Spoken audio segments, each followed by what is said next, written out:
नमस्कार, मैं हूं गुमान सिंह। आप देख रहे हैं Navo academy. No cut paste, no copy paste, only teaching.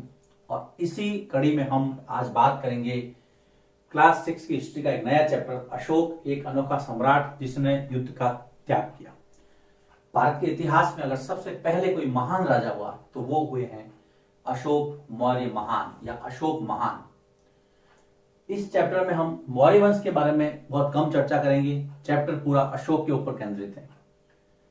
सबसे पहले हम स्टार्ट करते हैं इस चैप्टर को एक बहुत बड़ा राज्य जिसको हम साम्राज्य कहेंगे। इसी हेडिंग से हम सिलेबस के साथ में चलेंगे। एक बहुत बड़ा राज्य जिसको कहा है इन्होंने साम्राज्य। अब साम्राज्य क्या है वो भी हम आगे समझेंगे। सबसे पहले शुरुआत होती है भारत के राष्ट्र चिन्ह जिसको हम अशोक स्तंभ से लिया गया है। 4 शेरों वाली आकृति, 3 शेर नजर आते हैं, चौथा पीठ करके उस तरफ है, आपको चित्र में नजर आ रहा है। भारत का राष्ट्र चिन्ह 4 शेरों वाली आकृति अशोक स्तंभ से लिया गया है। सबसे पहले अशोक से ही शुरुआत हो रही है। भारत का राष्ट्रीय चिन्ह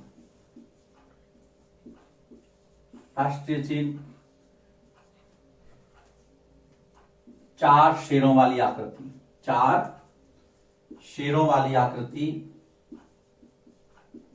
4 शेरों वाली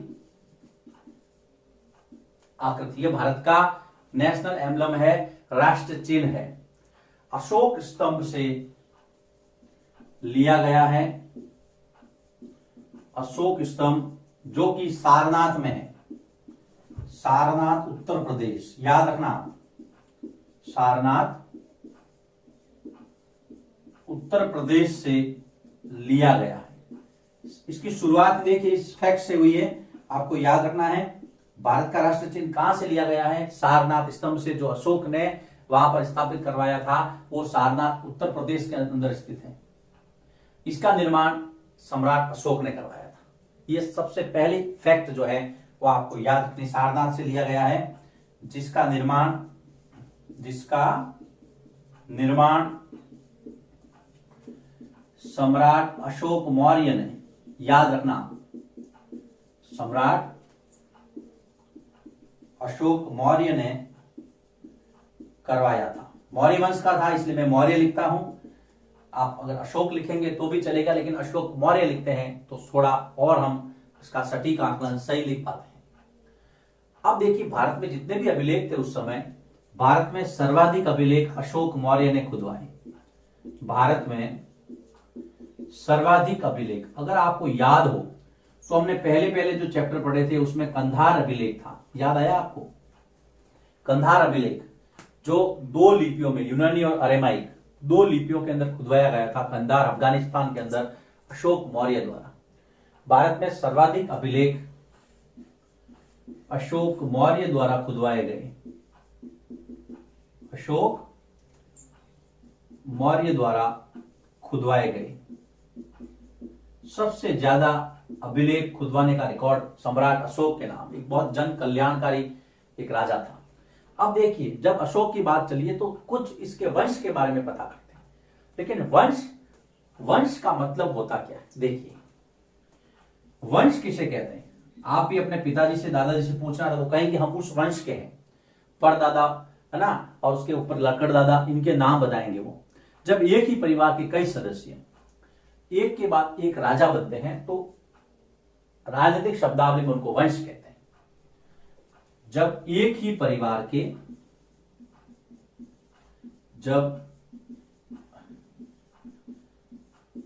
परिवार के लोग लगातार एक के बाद एक राजा बनते हैं, याद रखना, एक ही परिवार के लोग एक के बाद एक राजा बनते हैं तो उन्हें एक ही वंश की कहा जाता है।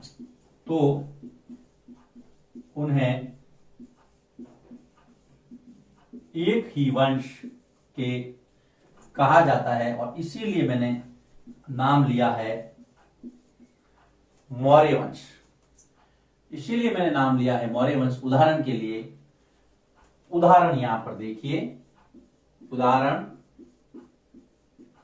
मौर्य वंश। अब मौर्य वंश में सबसे पहले अगर बात करूं मैं, जो संस्थापक थे वो थे चंद्रगुप्त मौर्य। याद रखना, मौर्य वंश के संस्थापक कौन थे?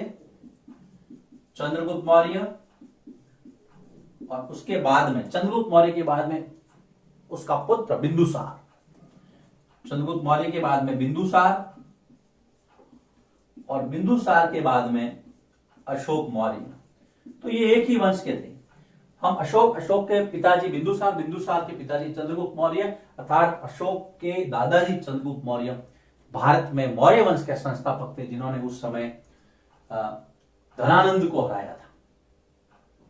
याद रखना, अशोक और मौर्य साम्राज्य संस्थापक चंद्रगुप्त मौर्य। यह आ गया 323 ईसा पूर्व में इन्होंने धनानंद चाणक्य की सहायता से, मैं यहां लिख लेता हूं, चंद्रगुप्त मौर्य ने, याद रखना, चंद्रगुप्त मौर्य ने अपने प्रधानमंत्री व शिक्षक, याद रखना, चाणक्य, विश्व गुरु है चाणक्य। अगर विश्व में कहीं पर शिक्षक का आदर के साथ सबसे पहले नाम लिया गया तो वह चाणक्य। चाणक्य एक शिक्षक भी था, प्रधानमंत्री भी था। अपने शिष्य को उसने भारत का सम्राट बनाया और धनानंद के अत्याचारों से मगध को और भारत को मुक्ति दिलाई उस समय। तो चंद्रगुप्त मौर्य ने अपने प्रधानमंत्री और शिक्षक चाणक्य की सहायता से धनानंद, कहीं कहीं गणानंद भी आता है, धनानंद जो कि नंद वंश का था, याद रखना, धनानंद को हराकर मगध पर मौर्य वंश की स्थापना की। मौर्य वंश की स्थापना की। आपने बहुत सारे सीरियल भी देखे होंगे चाणक्य के, बहुत सारी कहानियां, किताबें, किस्से भी पढ़े होंगे। चाणक्य का अपमान किया था धनानंद ने, और चाणक्य ने कहा था कि धनानंद, तूने मुझे अपनी राजसभा से, राज दरबार से निकाला है, मैं एक दिन तुझे इस वंश से, इस भारत से तुझे निकाल दूंगा। और तब उसने ठाना कि मैं एक ऐसा सम्राट तैयार करूंगा जो भारत का भविष्य तय करेगा। उसने चंद्रगुप्त मौर्य को शिक्षा दी, तैयार किया और मगध को जीता। इसीलिए कहा, आचार्य चाणक्य कहते हैं, शिक्षक कभी साधारण नहीं होता। प्रकृति और प्रलय दोनों उसकी गोद में पलते हैं, वो निर्माण करता है। इसलिए समाज में शिक्षकों का हमेशा आदर होता है। देखिए, हम बात कर रहे थे बड़े साम्राज्य की। शुरुआत हमने की थी भारत के राष्ट्र चिन्ह, जो कि अशोक स्तंभ से लिया गया है। 4 सिरों वाली आकृति चित्र आपने देखा था। ये सारनाथ उत्तर प्रदेश से लिया गया है और इसका निर्माण सम्राट अशोक मौर्य ने करवाया था। चंद्रगुप्त मौर्य, ये चंद्रगुप्त का टॉपिक बाद में है। भारत में सबसे ज्यादा अभिलेख खुदवाने का रिकॉर्ड है तो वो सम्राट अशोक मौर्य। याद रखना, बहुत अच्छा प्रश्न है, कई बार पूछा जाता है। फिर आई थी वंश की परिभाषा। एक ही परिवार के लोग जब एक के बाद एक राजा बनते हैं तो उनको वंश कहते हैं। अब देखिए, वंश हमारा भी होता है, राजा का जरूरी नहीं, लेकिन चूंकि राजा का टॉपिक चल रहा है इसलिए इसको समझा रहे हैं।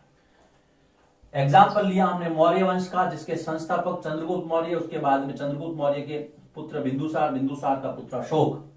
चंद्रगुप्त मौर्य की बात करें तो ये फैक्ट आपको ध्यान में रखना है, चंद्रगुप्त ने अपने प्रधानमंत्री और शिक्षक चाणक्य की सहायता से धनानंद को हराया, जो कि नंद वंश का था, और मगध पर मौर्य वंश की नींव डाली या मौर्य वंश की स्थापना की। जब भी चाणक्य का नाम आता है तब चाणक्य की एक पुस्तक अर्थशास्त्र, याद रखना, अर्थशास्त्र का नाम जरूर आता है। इसके बारे में आगे चर्चा करूंगा, लिखिए आप इसको। इसके बाद में मैं इसको इसी वीडियो में हम आगे बढ़ते हैं। अब हमने देखा कि चंद्रगुप्त मौर्य ने 323 ईसा पूर्व, याद रखना, ईसा से भी 323 साल पहले, 323 ईसा पूर्व मौर्य वंश की स्थापना की। चंद्रगुप्त ने मौर्य वंश की स्थापना, याद रखना, 323 ईसा पूर्व मौर्य वंश की स्थापना की चंद्रगुप्त मौर्य ने। तो चंद्रगुप्त मौर्य का अगर हम कार्यकाल देखें तो ये था 323 से 298 ईसा पूर्व, आपको पता है ईसा पूर्व उल्टे चलते हैं। सबसे पहले चैप्टर में हमने इस पर चर्चा की थी। चंद्रगुप्त मौर्य, मौर्य वंश की स्थापना 330 ईसा पूर्व धनानंद को हराया, मगध पर मौर्य वंश की नींव डाली। राजधानी इनकी थी पाटलिपुत्र, आधुनिक पटना, वो पता ही आपको, पहले बताया था मैंने। राजधानी थी चंद्रगुप्त मौर्य की, कहां थी? पाटलिपुत्र। अभी तक आपको इतना याद रखना है। अब हम पढ़ते हैं मौर्य काल के नगर और प्रशासन कैसा था। तो सबसे पहले नगर के लोग कैसे थे, है ना, या आसपास के जो जनता थी वो कैसे थी। मौर्यकालीन नगर, सबसे पहले मौर्यकालीन नगरों की अगर बात करें बेटा, तो मौर्यकालीन नगरों के अंदर दो नगर उस समय इंपॉर्टेंट थे। दो नगरों का महत्वपूर्ण जिक्र आता है। एक तो है उज्जैन, जो कि अभी मध्य प्रदेश में है, जहां पे महाकालेश्वर का मंदिर है, उज्जैन नगरी, है ना, याद है आपको। दूसरा था तक्षशिला। तक्षशिला अभी भारत में नहीं है। तक्षशिला अपने विश्वविद्यालय के लिए जाना जाता था। अगर मैं भारत के नक्शे की बात करूं, है ना, इस तरह से, मेरी जो पेंटिंग है वो ज्यादा अच्छी नहीं है, तो यहां पर तो है मध्य भारत के अंदर, यहां पर है आपका उज्जैन, है ना, थोड़ा स्पष्ट लिख देता हूं मैं, आलसी होना अच्छी बात नहीं है और यहां पर है आपके तक्षशिला, जो कि अभी पाकिस्तान में है, ये तक्षशिला। तो आप देखेंगे महत्वपूर्ण नगर का मतलब है, देखिए मौर्य काल में ये उज्जैन भी मौर्य काल में, और ये इतना बड़ा साम्राज्य था। अभी तो और आगे बढ़ेंगे हम, तब आपको पता चलेगा कि साम्राज्य कितना विस्तृत था। और उसके भी आगे आपको पता है अशोक के काल में तो यहां पे कंधार का अभिलेख मिला है अफगानिस्तान में, तक्षशिला से भी आगे कंधार। इतना बड़ा साम्राज्य, विशाल साम्राज्य था मौर्य वंश के पास में। तो महत्वपूर्ण नगर उज्जैन और तक्षशिला। साम्राज्य का जो बड़ा क्षेत्र था वो किसान और पशुपालक के पास था, उनके रूप में बसा हुआ था। देखिए मौर्यकालीन जो साम्राज्य था, साम्राज्य का बड़ा हिस्सा, साम्राज्य का बड़ा हिस्सा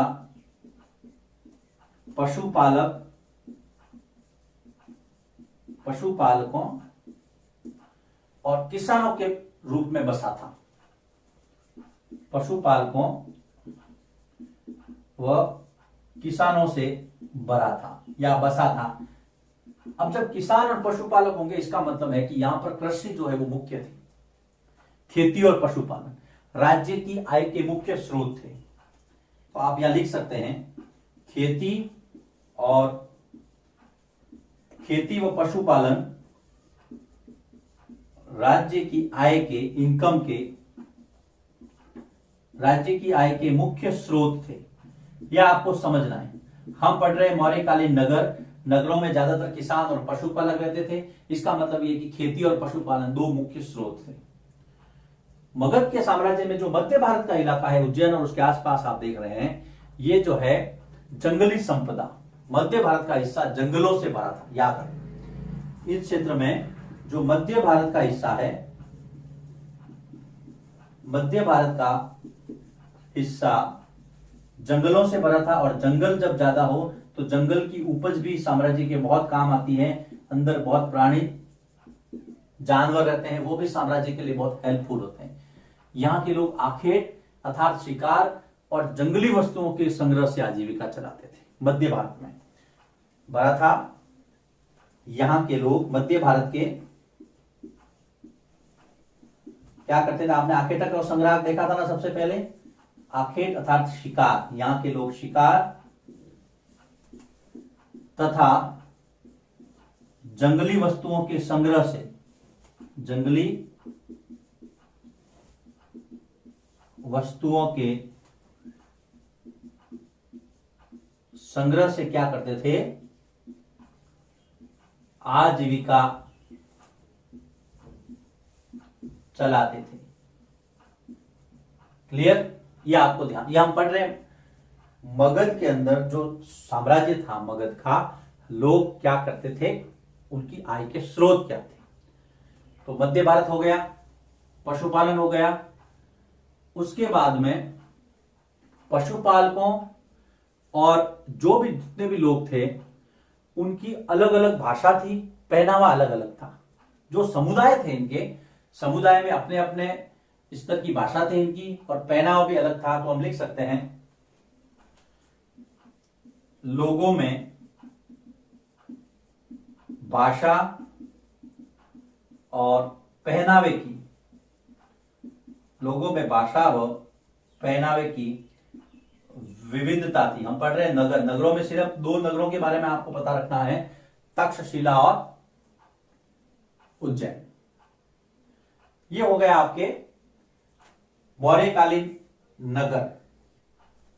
उज्जैन, तक्षशिला, उज्जैन मध्य भारत, तक्षशिला उत्तर पश्चिम में, पाकिस्तान वर्तमान में, लेकिन उस समय मौर्य साम्राज्य के अंतर्गत आता था। फिर बाद में साम्राज्य का बड़ा हिस्सा पशुपालक और किसानों के पास था। इसका मतलब आय का ज्यादातर बड़ा स्रोत है पशुपालन और खेती था। फिर मध्य भारत में जंगलों से हिस्सा भरा हुआ था। ये लोग शिकार करते थे और जंगली वस्तुओं के संग्रह से अपनी आजीविका चलाते थे। इनमें भाषा और पहनावे की भी विविधता थी। लिखिए इसको। इसके बाद में हम इसी चैप्टर को दूसरे वीडियो में आगे बढ़ाते हैं।